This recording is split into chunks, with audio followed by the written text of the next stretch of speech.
Done. So what is next for Nicole Mazzarella? Ooh, that's a good question. I'm gonna come back, get back in the lab, bake some sourdough bread.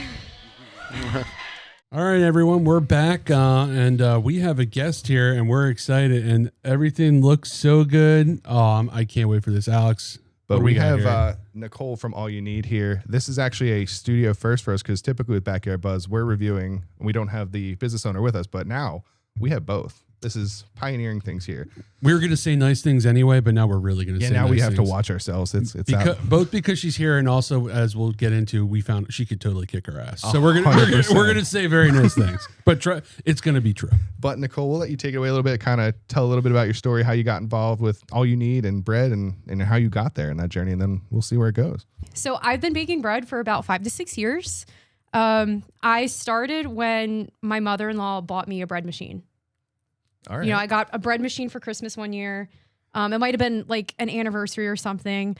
And up to that point, I never really thought about bread, never really, thought of like, oh, like I want to make my own bread. And it became this like obsession for me to just like, I started making so many different recipes out of the book that I was given. And I just enjoyed it so much. I kept doing it every week. And then eventually I graduated and was like, okay, well, I want to make bread by hand now. Okay. I was afraid of, I was so comfortable with the bread machine. And then I was like, okay, well, like, why don't we try to make it by hand? Let's see what happens. So from scratch. Start to finish. From the start. Did you have an affinity for baking? That's why she got the bread machine, or was it kind of a whim and it just turned into this? I've always enjoyed baking as a hobby. I was never really serious about it, growing up. I was a competitive athlete for a really long time. So I, in all honesty, I didn't have a lot of time to bake. And then I was also like the sports I did growing up were weight class sports. So bread's not the move. You have to be careful. Yeah. You know what? I always ate bread. But just, the things like the cookies and the ice cream and, that's things the side like that. Of things that we enjoy most. Yeah. The things that we're eating regularly on the show. So once I graduated to just like normal bread, making it by hand, I did that for probably like 1 to 2 years. And then my mother-in-law again was like, well, why don't you try sourdough? And I was like, I'm a little scared. Like I just started making it by hand. And then a year or two ago, I made my own starter. And, most people, when they make their own starter, they like royally screw up or. Yeah, we tried once. It failed miserably. Yeah. I've heard it's an absolute bitch to it's try. It's like having a baby, dude. You got to take care of it. Like we have to feed it. You got to feed it. Terrible. I failed. I have a hard enough time feeding my actual children. Yeah, no lie. It's like a living thing. Like it's on a schedule. You have to take care of it. You have to make sure that you're feeding it enough. It needs to be like a certain temperature. It's this whole thing. It was wild. It's literally like a child or a pet. I couldn't handle a Tamagotchi. when it gets older, does it start talking back to you? Yeah, dude. Sometimes when it's active, man, it looks like it can talk. You ever see those videos? Yo, like it does. It does. Like it bubbles. It yells at you. It does. Dude, I forgot about it. I feel bad. I abandoned ours in the back of the fridge. Like, oh shit, it was there. So yeah, we made 0 sourdough loaves. It's just like the star of a horror movie in the back of your fridge, like something's festering. Oh my gosh, dude, it could probably crawl out and open it. But like, yeah, that's a big step up from just it's a whole process. Like I've watched some of the videos and stuff. What's like a 3-day end-to-end 2 to 3 days. Yeah. By the time that you feed your starter, and then by the time it's freshly baked. But my first time making a starter, it worked. And it's the same starter I use today. So like that's a sign. Yeah, it was meant to be. Like I took it as a sign of, okay, like I need to keep doing this. And at the time, I made the decision to resign from my full-time position. Sometimes you gotta take the lead. Yeah. Yes. Yeah. And it was largely for mental health reasons. I really needed to take a step back. And so, I felt this whisper to lean into more of bread baking. And so I did. And I just, I kept baking the sourdough, and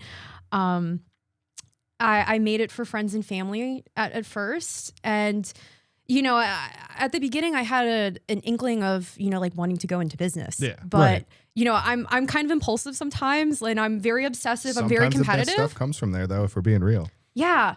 And I'm very competitive, and you know what, in my athletic career, that has been a fault of mine, of jumping into things too quickly, perhaps. And so I told myself, okay, like, if you're baking for friends and family, are you still going to like it in 6 months? Yeah, you don't want to take that piece out, because once you lose the passion, it becomes a job.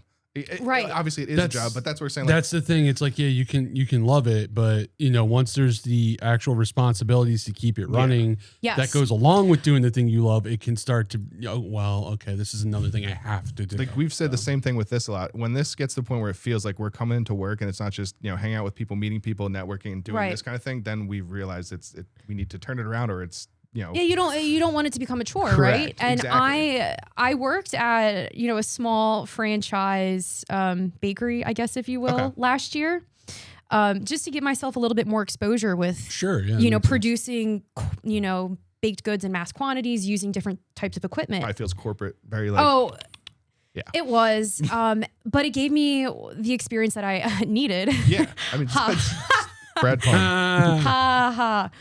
But it gave me what I needed, but at the same time, it led me into the direction of, and my manager actually was like, because I told him, what I wanted to do with the bread, and he was like, wait until you're ready for the headache. And I was like, oh, okay.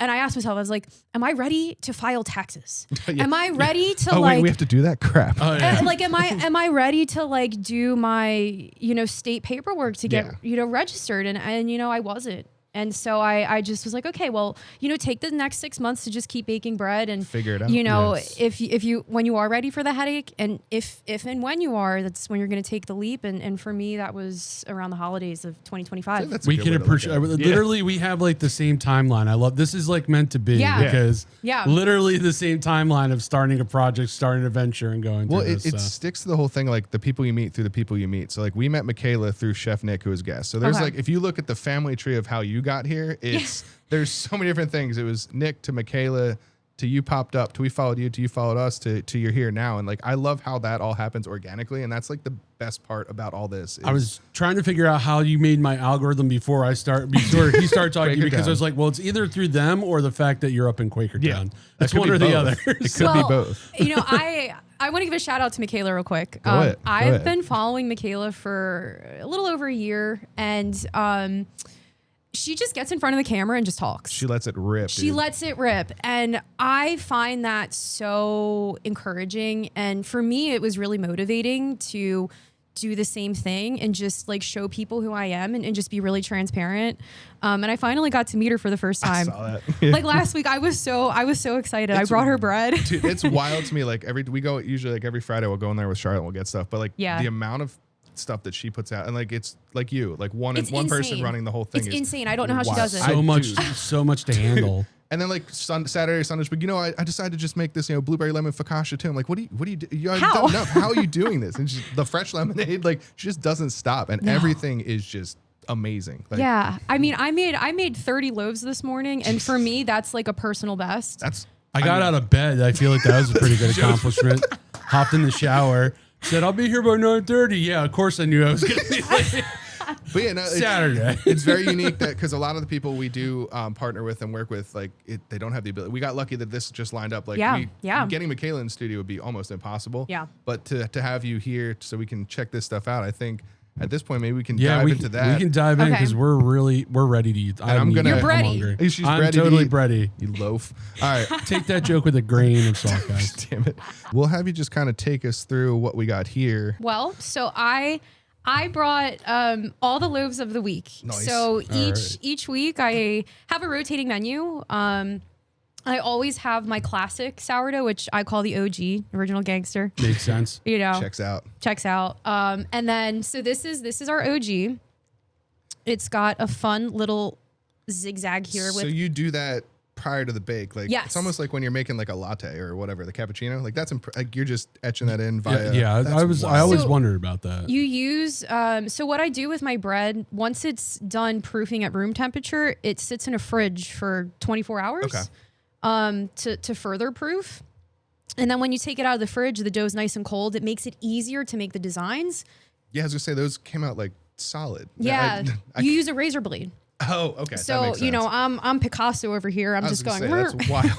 And then I try to do some sort of heart. I like it. That's my. Nice. That's my. Dude, like look how crazy. Yeah, there you go. All right, yeah. That's like my signature. It is a fossil. And then right here is our cheddar and jalapeno sourdough. Okay, I thought that had a nice little got cheesy look. I saw to when it. you're rolling them, like there's like chunks of cheese. Yeah. Like it's looked So amazing. I use sharp cheddar. I use cubed cheddar Okay. and then the shreds. Because Why not both? So you're Why getting not it- both? There you You're go. getting in every you know, bite. you want a consistent cheddar-y flavor, but then you sometimes you just want those like pockets of melted Dude, you hit cheese. that pocket of cheese. That's gonna be. I love a good cheese pocket. I mean, yeah, dude, definitely love cheese pockets over here. Yeah. And then over here near Joe, we have our whole wheat sourdough. Ooh, whole wheat. So I wish I could say it's 100%, but it's technically not because my starter is not whole wheat. So okay, so then obviously you're using the base. The starter is the base for all these. So Yes. then when you're doing like I saw some crazy stuff too. You're doing like there's savory and sweet stuff. I saw some Yeah. like chocolate peanut like Yeah. that blew my mind. Some of the flavors like how'd you get that? Like do you feed the starter? I guess you just make the dough and knead everything in, or do you do anything different to the starter as you go to get to those flavor profiles? Because that to me was wild. Like I think I saw like a pumpkin one. That's all Yeah. right up my alley. right up this guy's alley. Yeah, so I use the same starter for everything. Okay. My starter's fed with just regular bread flour. And How then long have you had that? the starter? Yeah, well, since I guess the Since start. I first, since the start. Start. There you go. Makes Don't sense. don't get me started. So this was my first and only starter. It's a year and a half old now. Now, I've known some people that have some really, really old ones. Is there a shelf life, or as long as you maintain it, you could have like 100-year-old starter? And You it'd be- could. That's wild. You could. Well, yeah, because it's just Yeah, it's you're constantly feeding it. having stuff added to it, so Yep. it's That's makes crazy. sense. It can keep on going. Conceptually, that's wild to me. Yeah, once your starter's established, it's fairly easy to keep it alive. You just need to feed Not it. in my case. Just murdering starters over here. Yeah, the only time you really want to throw it out if there's like a fuzziness, mold, weird discoloration sort of thing, then you want to pitch it. But most of the other times you can revive it, bring it back to life, do a little starter CPRs, like My do a little starter- surgery. Dude, my starter's like if you I'm left not your giving up on you. it's in the loaf. Mine was like if you left your Tamagotchi for a couple months, you come back and the screen's filled with poop, and Oh. it's just like that was my starter. It's like please help me, and I couldn't revive it. Get me away from this guy. But I say we let's give it a taste of the loaves of the week here. Okay, let's do it. I could not be trusted to cut this properly. I would have ruined the crumb. I believe is that a term? That's the crumb, yeah. Crumb. I would have made a disaster mess. I would have cut against the grain like terrible. Yeah, I would just be like, oh, whatever. I might even just pick the thing up and bite into it. That's probably not good. Gotta do the typical foodie thing and just look at the cross section. I do that all the time. You got Every time. it. I feel like it's a requirement. This is some next level Okay. sourdough bread. Oh, she's a beaut. Oh my god! Look Oh my god, look at that. Jeez. that looks so good. Do you guys want a piece? Of course. Yes, we do. We're gonna dive in. So fun fact, this is how I like to cut bread. Instead of trying to slice this way, Okay. do this. Okay. That's Isn't this much astronomically easier? dude. Yeah, That because does I would look have been easier. I would have been fumbling through. Oh, that's ridiculous. Alex, Look at while us. I'm thinking of this, Always because- prepared so we over don't here. get crumbs every. Well, we're gonna get crumbs I was because gonna we're just slobs. But We've learned as we've gone on that the paper towel roll was one of the best investments we made for this podcast. I am so and the messy. trash can. between that and having it constantly, ooh, I thank think you. we have to cheers to constantly like sourdough. blow my nose from allergies. You're probably sick of it. We'll get in there unless you want to sample with us. Are you going for it too, or you've had enough sourdough for the day? or you just want to watch us enjoy Yeah, it. watch. I'm just gonna watch you and There's eat. a group I'm that just does gonna watch that. you eat. Cheers. Cheers. Dude, Oh, me ripping some like panini grilled cheese. Like So- get some. Oh, man. We might make a grocery trip. Get some really good cheese. It's really good. A lot of people use this for grilled cheese. I could see why. Yeah. That makes sense. I like to eat it plain. I toast it. Plain. I was just saying, just go at it. Just like in its au natural form, right? It's great. I'm accidentally getting some AJ ASMR here. I was just saying, yeah, there's some crunch. There you go. All right, let me I'll also do our cheddar and jalapeno. Nice. Okay, while you work, we'll keep doing this hard work of eating Yeah, this delicious bread. we'll lose my wife at this point of the episode with the chewing. That's how we roll. So we get her to stop listening. Misophonia, I think is what it's called, by the way. I think in What is it? misophonia or Okay. something like that. Dude, I can see the cheese chunk. Wonderful. Or I just made that up and I said something. Well, if you made it up, we're gonna own that because that sounds fantastic. Okay. Look at that. So Look at that. See guy. the little jalapenos That's and awesome. the cheese. Ooh, yeah. all right, do you guys want me to half this for you or do you want a whole you slice? can have that. Yep. And not like we're not going to destroy this throughout the Yeah, episode. later. but- So then while we're over here eating Thank bread you. like kings, Ooh, Where it's also the inside so soft. Oh, So I like know this. you're starting to branch out into other things. I know you got some stuff coming up. So where can they find you outside of your website or directly from you? Where else can we get Yeah. all you need? So you can find us at the Fizzy Fern in Sellersville. That's you just started now, right? I just literally like an hour ago. Oh wow, there you go. You heard it here first. Yeah, literally an hour ago. So the Fizzy Fern is on Main Street in Sellersville. If you know where the Washington House is. Yes. It's like right on the around the same Yeah. intersection, right? Yes. Okay. Yes, it's on 220 North Main Street. Your neck of the woods. You might be scooping this on the I way. think I literally drove by it yesterday. Yeah. It's a really neat spot. Erin is the woman who owns the spot. She has over 50 different vendors that sell a variety of different things. Oh man, sorry. This is delicious. You get like a little jalapeno on every bite, and then when you hit that sharp cheddar chunk, Oh, oh yeah. my god, dude. Anyway, back to your normal schedule program. Yeah. So I'm at I'll do a bread drop each weekend at the Fizzy Fern on Saturdays. And then next weekend, May 16th, I don't Big know. event. I think we should step out there and go check it out. Yeah. Not freaking up in your neck of the woods, but Yeah. I have Quakertown Alive on May 16th, where I'll be with a couple of other of the business owners that use the commissary. I am a member of Nefarious Eats Commissary Kitchen. so what other? I was trying to dig through, but what other type of food is coming out of there? Like I couldn't. Out of Nefarious Eats. Yeah, there's a lot of different people. There's a meal prep company Okay. called Fit Food Prep. She does a lot Oh, that of jalapeno. I just got. Yeah, I so got the good. little chunk here. too. yeah. there's So a good. meal prep company yeah. that operates out of there.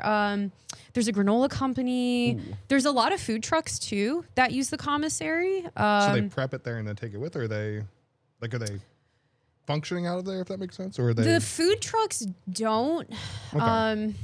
The food trucks, I'm not familiar with food truck laws, but the food trucks need some sort of water source Okay. or like a place to wash their That makes- yeah, that their makes dishes. sense. So they use the commissary for that. I could be mistaken, but No, that that's makes my sense. understanding. I'll hit up Spuddy Buddy and find out, but that makes sense. There's a woman there that bakes cheesecakes, Cheesecake Lala. I feel like I've heard that before. Yeah. Yeah. Yeah, no, I definitely heard of that before. I'm the only bread baker there, but there's a huge, diverse group of business owners there that make. There's a sabor de ponce, which is the first halal Puerto Rican food in I was Pennsylvania. gonna say that is a mashup. It's Alright. it's really niche. Yeah, but I mean, sometimes you get some crazy stuff with that fusion when you start Yeah. blending things. So, That's and wild. you forgive me if you mentioned. Can you remind me where in the town the commissary is? It's on 500 West Broad Street. Okay. So it's right across from the fire hall. Right. Okay. Like literally right across the street. And when I'm working at night sometimes and I see there's been times where I see flashing lights and I'm like, oh What's my gosh. going on? Should I go check the oven? No, we're good. We're good. We're good. I'm like, is there a cop outside? Like, am I getting arrested? Like, what's happening? Well, everything has been amazing. We are glad that you were able to stop by and spend the time with us. The first time we've had somebody with their product, which I think we should try and make happen more, but it's tough to grab you guys out of your business. You guys are locked in just like us. yes. I know. But where else can they find you? Your socials? Share that with us so we can take a look and get some loaves out to everybody. I am on Instagram at All You Need Bread and Co. And then my Facebook page is also All You Need Bread and Co. Perfect. I will pop them on the episode. We appreciate you coming out. I'm sure we'll cross paths again. Yes, thank this you has been so much. fun, and we're going to enjoy this bread the rest of the episode. Yay! And we'll be right back. And Oh scene. my gosh. Thank you guys No, so much. thank No, thank you. Did you like it? That was amazing. It's delicious. Judgment.